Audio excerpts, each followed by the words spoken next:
안녕하세요. 저는 여러분의 뇌의 비밀을 파헤치는 가이드입니다. 오늘 여러분에게 말씀드릴 것은 이겁니다. 인간은 합리적이지 않습니다. 하지만 여기가 흥미로운 부분입니다. 그게 바로 우리의 매력입니다. 우리가 만약 완벽하게 합리적이었다면 우리는 계산기입니다. 우리는 로봇입니다. 하지만 우리는 그렇지 않습니다. 우리는 감정적이고 직관적이고 때로는 비논리적입니다. 그리고 오늘 우리가 알아볼 것은 바로 그 비논리성의 패턴입니다. 우리의 뇌가 돈과 행복에 대해 생각하는 방식에 숨겨진 규칙입니다. 그 규칙의 이름은 전망이론입니다. 알겠습니까? 좋습니다. 시작해봅시다.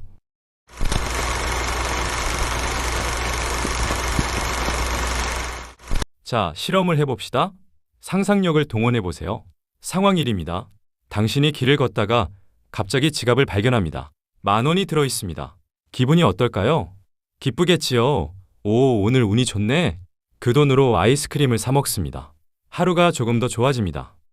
이제 반대 상황입니다. 길에서 당신은 10,000원을 잃어버립니다.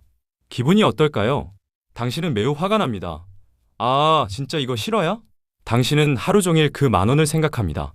아이스크림을 사 먹으려던 계획도 취소합니다. 여기서 주목할 점은 이것입니다. 같은 10,000원입니다. 같은 금액, 같은 상황의 반대일 뿐. 하지만 우리가 느끼는 감정의 크기는 완전히 다릅니다. 주운 10,000원의 기쁨은 이 정도입니다. 그런데 잃어버린 10,000원의 고통은 훨씬 더 큽니다. 이것을 과학적으로 측정하면 어떻게 될까요? 심리학자들이 수십 년간 수천 명을 대상으로 한 실험의 결과입니다. 우리는 같은 크기의 손실과 이득을 느낄 때 손실을 약 2배 더 강하게 느낍니다. 이게 왜 중요할까요? 왜냐하면 이것이 우리의 모든 결정의 기초이기 때문입니다.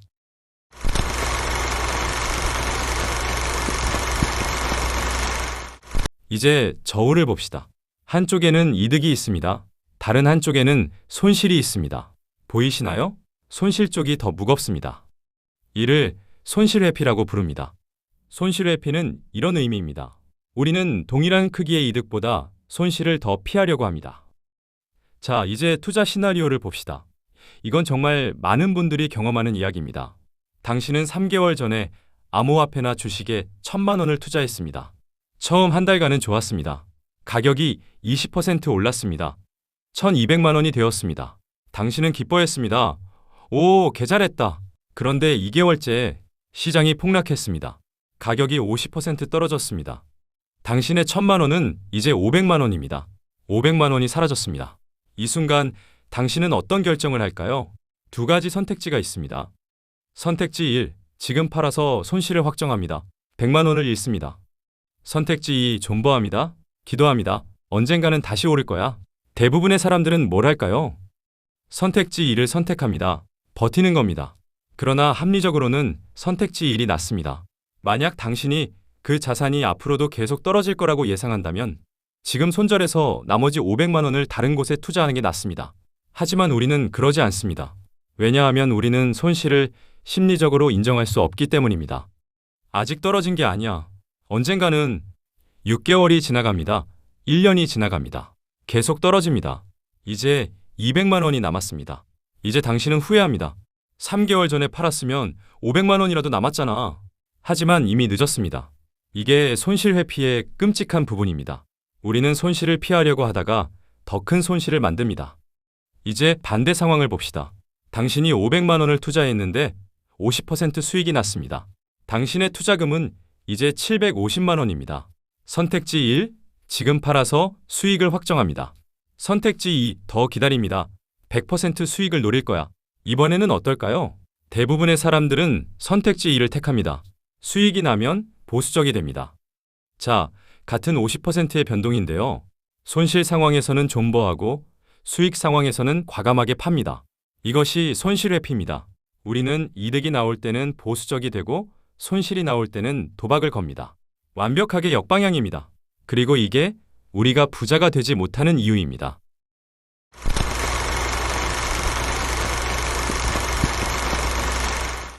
이제 준거점이라는 개념으로 넘어갑니다. 온도계를 봅시다. 절대적인 온도는 25도입니다. 하지만 우리가 그것을 따뜻하다고 느끼는가, 춥다고 느끼는가는 무엇과 비교하는가에 따라 다릅니다. 어제가 30도였다면 25도는 춥습니다. 어제가 10도였다면 25도는 따뜻합니다. 행복도 똑같습니다. 당신의 월급이 300만 원이라고 합시다. 이것이 당신의 준거점입니다. 당신의 기준입니다. 만약 내년에 급여가 330만 원이 된다면 당신은 기쁩니다. 30만 원을 더 벌었습니다. 하지만 만약 당신 주변 동료들이 모두 400만 원 이상을 받는다면 같은 330만 원도 갑자기 억울해 보입니다. 당신의 객관적인 급여는 변하지 않았습니다. 하지만 당신의 심리적 준거점이 변했습니다. 어제 기준으로는 부자, 동료 기준으로는 300충입니다. 준거점이 바뀌면 같은 현실도 다르게 보입니다. 이게 왜 중요한가? 왜냐하면 우리의 뇌는 절대값이 아니라 상대값으로 행복을 계산하기 때문입니다. 당신이 백만장자라고 해봅시다. 하지만 당신 주변 모두가 억만장자라면 당신의 심리는 거지입니다. 당신이 평범한 급여를 받는다고 해봅시다. 하지만 당신의 준거점이 100년 전 농업사회라면 당신은 부자입니다. 이것이 준거점의 힘입니다. 우리의 행복은 현실이 아니라 현실을 어떻게 프레이밍하는가에 달려 있습니다.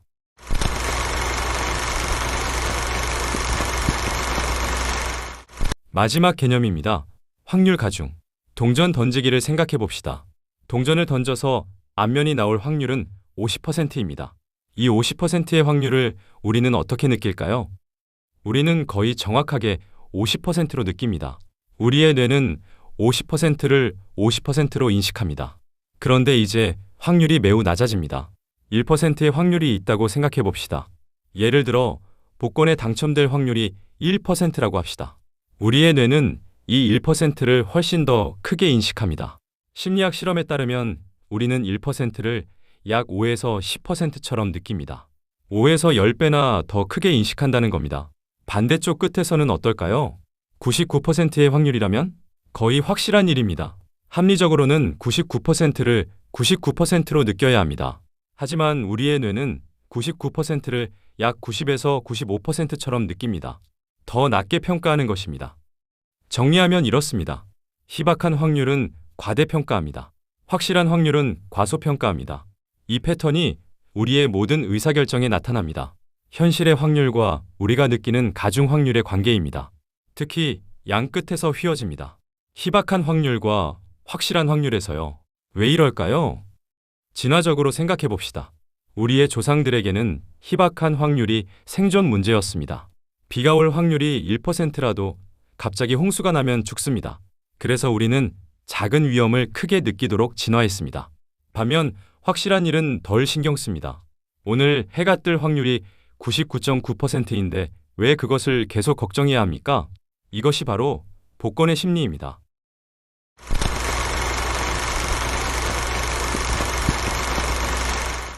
본격적으로 복권과 가상화폐를 살펴봅시다. 당신은 한 장의 복권에 5,000원을 씁니다. 당첨 확률은 0.00001%입니다. 즉, 당신이 이기지 못할 확률은 99.999999%입니다. 수학적으로는 복권은 세금입니다. 정부가 당신의 돈을 가져가는 방식입니다. 하지만 심리학적으로는 복권을 사는 순간 당신의 뇌는 당첨될 확률을 과대평가합니다. 0.00001%를 0.1% 정도로 느낍니다. 그리고 그 순간부터 당신은 희망의 주인이 됩니다. 당신은 꿈을 꿉니다. 아파트를 사는 꿈, 여행을 가는 꿈, 은퇴하는 꿈. 이제 가상화폐로 전환해 봅시다. 당신은 요즘 암호화폐 시장을 봅니다. 어떤 신인 코인이 1000배 상승했대? 당신은 생각합니다. 내가 그 다음 1000배 코인을 찾을 확률이 1%라면 당신의 뇌는 1%를 10%처럼 느낍니다. 그럼 내 100만 원은 1억이 될 거야. 이게 바로 전망이론입니다. 수학적으로는 불가능에 가깝습니다. 심리학적으로는 완전히 가능해 보입니다. 현실과 우리의 인식 사이의 간격입니다. 그리고 이 간격이 바로 손실이 나오는 지점입니다. 많은 사람들이 가상화폐나 주식에서 손절하지 못하고 대신 희박한 확률에 올인합니다. 왜냐하면 희박한 확률이 과대평가되기 때문입니다. 복권은 사는 것이 수학적으로는 손해지만 그것이 당신에게 주는 희망은 실제 가치입니다. 이것을 이해하는 순간 당신은 경제 행동을 이해하기 시작합니다.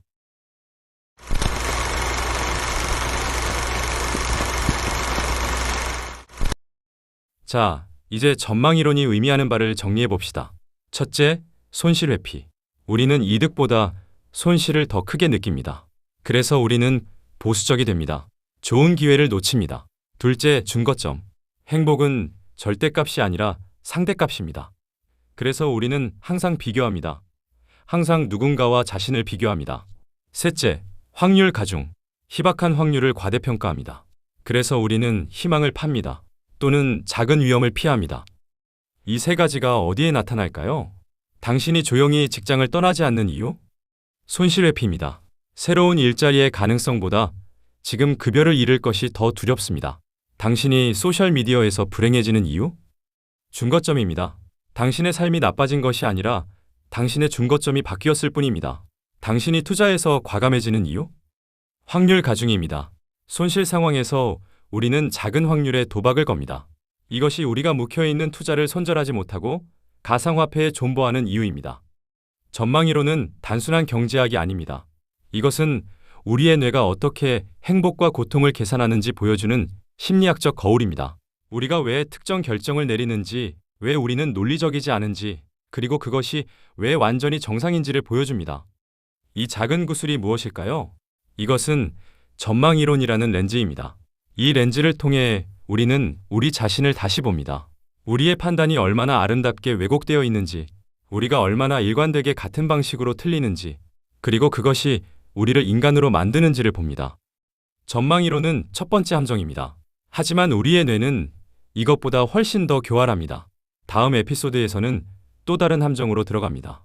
당신이 자신을 얼마나 과신하는지, 당신의 능력을 얼마나 과대평가하는지를 알아봅시다. 바로 과신편향입니다. 준비되셨나요? 다음 함정으로 함께 빠져봅시다.